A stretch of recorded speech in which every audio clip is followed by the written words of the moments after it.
Remember when kids' TV felt less like babysitting and more like a dare? That's what this show was. Pure chaos, somehow packaged as family entertainment. And today, we're unpacking 10 weird facts that prove it probably never should have worked, but absolutely did. Number 10.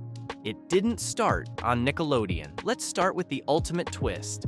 The show that defined Nickelodeon wasn't even Nickelodeon's to begin with. It started in Canada, airing locally in Ottawa in 1979.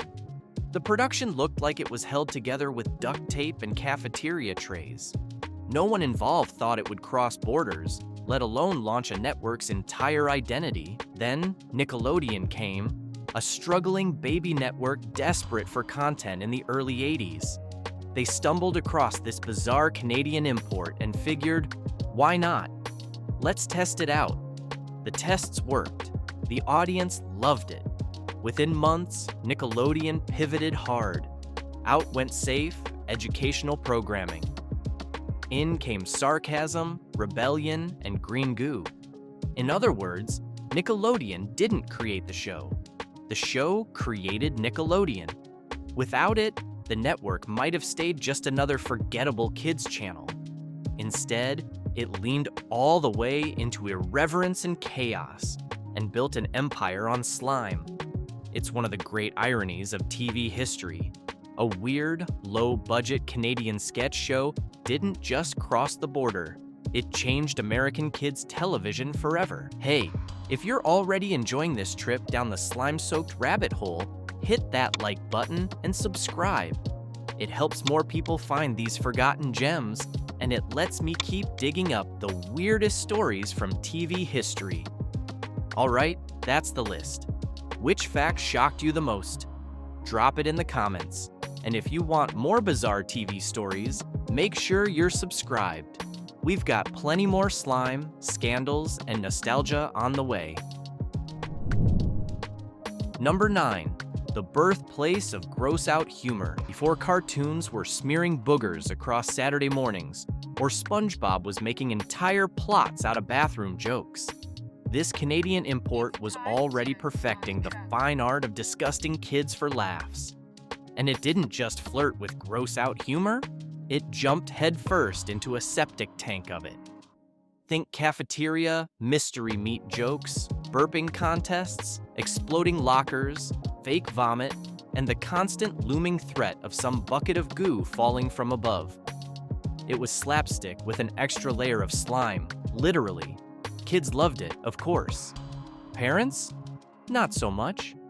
The average mom probably lasted about 3 minutes before lunging for the remote, muttering something about, "This nonsense rotting your brain."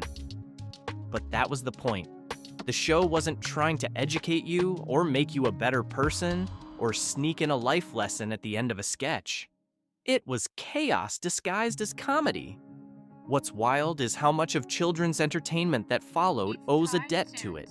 John Kricfalusi, the guy behind Ren and Stimpy, admitted that his entire vibe, gross, surreal, and slightly stomach-turning, came straight from here. All of it started with a scrappy Ottawa sketch comedy that realized kids didn't want polished or polite. They wanted burps, barf, and endless cafeteria jokes. Looking back, it was more rebellion than humor. The show basically handed kids the comedy equivalent of a whoopee cushion and said, "Go nuts!" And they did. So while Sesame Street was teaching you the alphabet and Mr. Rogers was explaining feelings, this show was teaching you how to dodge flying goo. And somehow, that stuck harder than the ABCs. Number 8. The slime was an accident. Now here's the shocking part. Nickelodeon's most famous export, the iconic green slime, wasn't invented in some boardroom brainstorming session. It was born out of laziness and mold. Literally. The story goes like this. The crew had planned a dungeon sketch where a kid pulls a chain and gets sewage dumped on them. Very wholesome. They asked the cafeteria staff to save leftover food scraps, threw it all in a bucket, and left it backstage. The shoot got delayed, the bucket was forgotten, and a week later, someone wandered back to find it had transformed into a bubbling green biohazard science experiment. Normal people would have gagged, called pest control, and maybe rethought their life choices. But these producers? They looked at the festering sludge and said, "Perfect, dump it on the kid." That accident didn't just create a running gag. It created Nickelodeon's entire brand identity. What was once moldy spaghetti, expired milk, and God knows what, evolved into a neon green substance manufactured in bulk for decades. Game shows, award ceremonies, commercials, even an entire network aesthetic. Nickelodeon became the Slime Channel. And it all started with one lazy mistake. The irony? That slime, originally made from literal garbage, became so iconic that kids begged to be slimed. People flew across the country just for the chance to get covered in it. What was once punishment turned into the ultimate badge of honor. And the executives knew it. They leaned all the way in, building an empire on something that should have gone straight into the trash. It's one of those moments where TV history hinges on someone being too lazy to clean up a bucket. And honestly, I wouldn't have it any other way. Number 7. Regular kids. No child stars allowed. Here's another thing that set the show apart. No polished child actors. None. Roger Price, the creator, had one rule. If you were trained, rehearsed, or came with a Hollywood headshot, you weren't getting cast. He wanted real kids, awkward kids, the ones who still argued about shotgun rights in the car ride to set. Filming was scheduled around actual school hours. No fancy trailers, no tutors, no agents hovering nearby. These were Ottawa kids who did their homework, rode their bikes to the studio, and occasionally got a face full of cafeteria goo for their troubles. And because they weren't polished, the comedy hit harder. A sarcastic one-liner from a kid who clearly still had algebra homework in their backpack? Way funnier than anything a trained actor could deliver. And this strategy had a secret upside. It avoided the child star curse. No tabloid meltdowns, no "where are they now" cautionary tales. For most of the cast, the show was just an after-school activity that accidentally made TV history. Then they went home, had dinner, and worried about gym class the next day. This authenticity gave the show a kind of magic.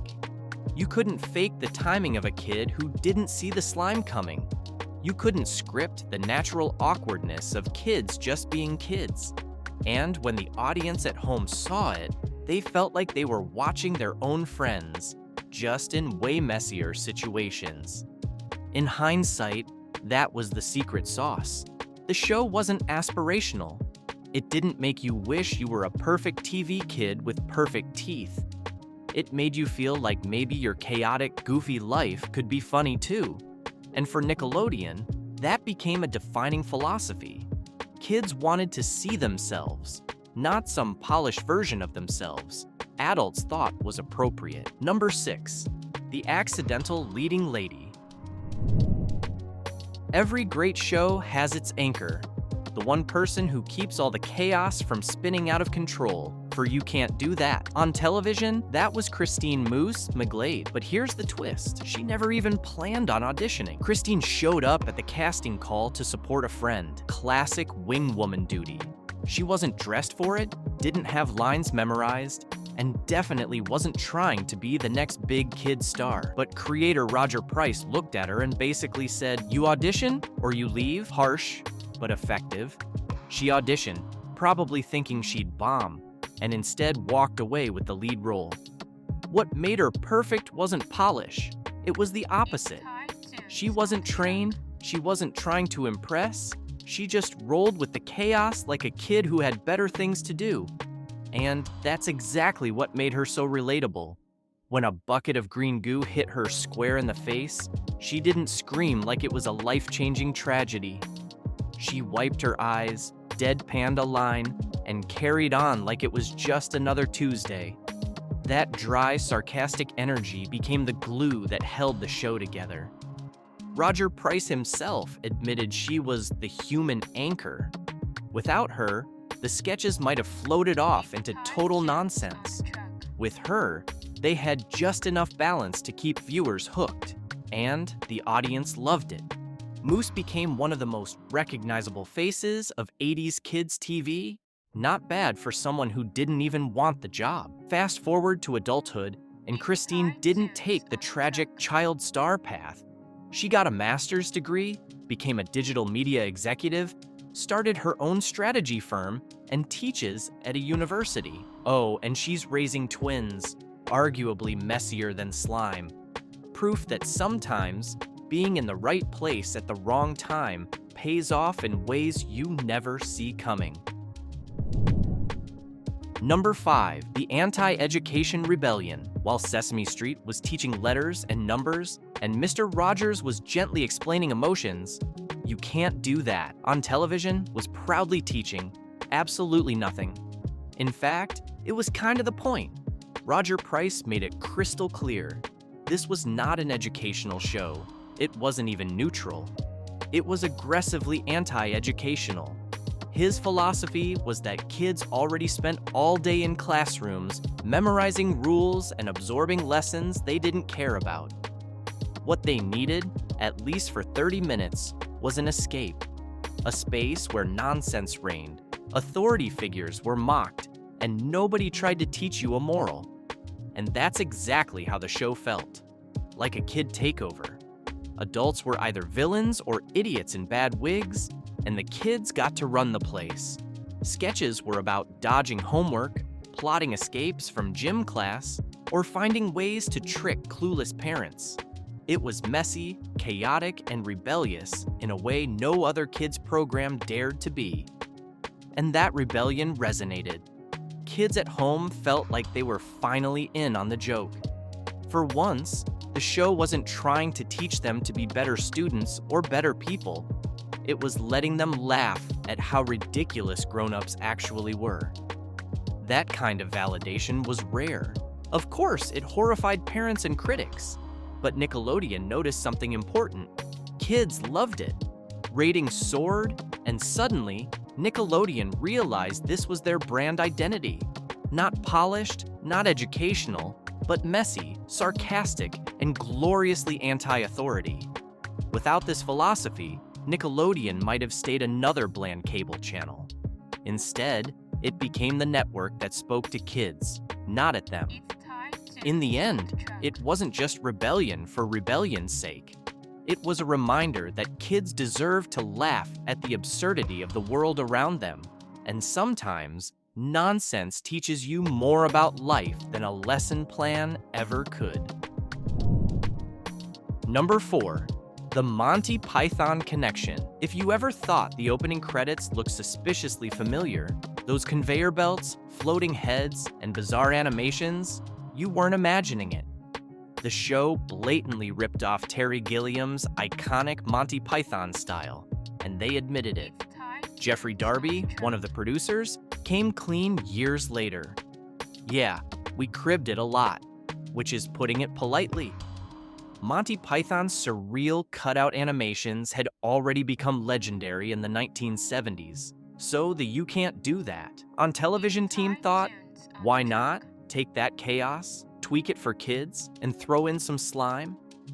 The result was a fever dream of an opening sequence. Decapitated heads on conveyor belts, random hammers smashing skulls, meat factories that made no sense. It was horrifyingly inappropriate, and yet it set the perfect tone. This wasn't a safe, tidy kids show. This was unpredictable anarchy, right from the first frame. The wild part is how well it worked. Instead of feeling like a cheap knockoff, it came across as Monty Python's hyperactive little cousin. Kids didn't know or care about the source material, but they loved the randomness. The opening promised that anything could happen, and then the sketches delivered on that promise. It's a reminder that great art often comes from bold theft. The show didn't try to hide its inspiration. It doubled down and made it weirder, louder, and slimier. And honestly, it made perfect sense. Monty Python was about mocking authority, twisting expectations, and finding comedy in chaos. That DNA fit perfectly into a kid's show that built its brand on mocking teachers, parents, and any adult dumb enough to stand near a slime bucket. So yes, the intro was plagiarism. But it was plagiarism with purpose. It wasn't just stealing. It was reimagining, remixing, and feeding kids their first taste of absurdist comedy. And, judging by the decades of gross-out, rule-breaking cartoons that followed, those kids ate it up. Number 3. The Slime Payday. For most child actors, payday means memorizing lines, hitting marks, and pretending to care about plot. On this show, you got paid for getting slimed, literally. If you accidentally said water and got drenched, you pocketed $75. If you triggered the infamous I don't know slime bucket, that was $150 in your preteen piggy bank. Think about that. In the early 80s, while your neighbor was slaving over a paper route for pennies, these kids were raking in video game money just for being gross. The incentive flipped everything. Slime wasn't punishment, it was profit. Kids actively tried to get slimed. They'd practice saying, I don't know, with just the right fake cluelessness, hoping for that green paycheck to drop on their heads. And here's the shocking part. Audiences never knew. Viewers thought slime was embarrassing humiliation, the ultimate gag. Behind the scenes, it was basically hazard pay with sprinkles. The producers admitted later they only offered the money because slime was so revolting that kids deserved compensation. But once the deal spread around set, slime became the jackpot. So, while you thought you were watching innocent kids get slimed as punishment, what you were really watching was a cottage industry of Ottawa tweens gaming the system for pocket money. Slime wasn't humiliation, it was liquid gold. Number 2, the episode that went too far. It takes a lot to shock parents of the 80s. After all, this was a show where kids got electrocuted in dungeons and adults were portrayed as clueless buffoons. But one episode, simply titled Adoption, managed to cross a line that even slime couldn't wash away. On paper, the idea sounded like standard edgy humor. In execution, it landed like a brick. Jokes about adoption trauma between fart gags and cafeteria vomit were less rebellious and more painfully insensitive. Viewers weren't laughing, they were furious. Nickelodeon's phone lines blew up with complaints from adoptive families. The fallout was swift. The episode was yanked from syndication, banned from reruns, and scrubbed from future collections. Unlike most of the show's sketches, which lived on in grainy VHS clips, adoption practically vanished, drifting into the realm of lost media. The producers later admitted they had no idea what kind of nerve they were hitting. They thought they were being cheeky. Instead, they stumbled into a deeply personal subject with a slapstick mallet. For a show that prided itself on mocking adult sensitivities, this was the rare case where the adults were right. Sometimes, chaos has limits. Number 1, The Star Factory. Here's the part nobody saw coming. A gross-out Canadian kids sketch show became an accidental talent incubator. Case in point, Alanis Morissette? Yep, before Jagged Little Pill and becoming the soundtrack of 90s angst, she was just a braces-wearing kid on this show, dodging slime buckets like everyone else. And she wasn't the only one. Behind the scenes, a young writer named Bill Brady was cranking out sketches about cafeteria disasters and clueless adults. Fast forward a couple decades, and he's co-creating The Big Bang Theory, one of the most successful sitcoms of all time. From Slime to Sheldon, there's a weird trajectory for you. The irony here is delicious. Nobody expected this chaotic sketch show to produce actual cultural heavyweights. It was supposed to be nonsense filler, a playground of gags and slime. Instead, it launched careers. Even if most of the kids never pursued fame, the few who did ended up making real cultural waves. It proves that even in the middle of cafeteria jokes and exploding lockers, real talent can shine. Sometimes the road to superstardom starts not with Shakespeare or Broadway, but with a face full of slime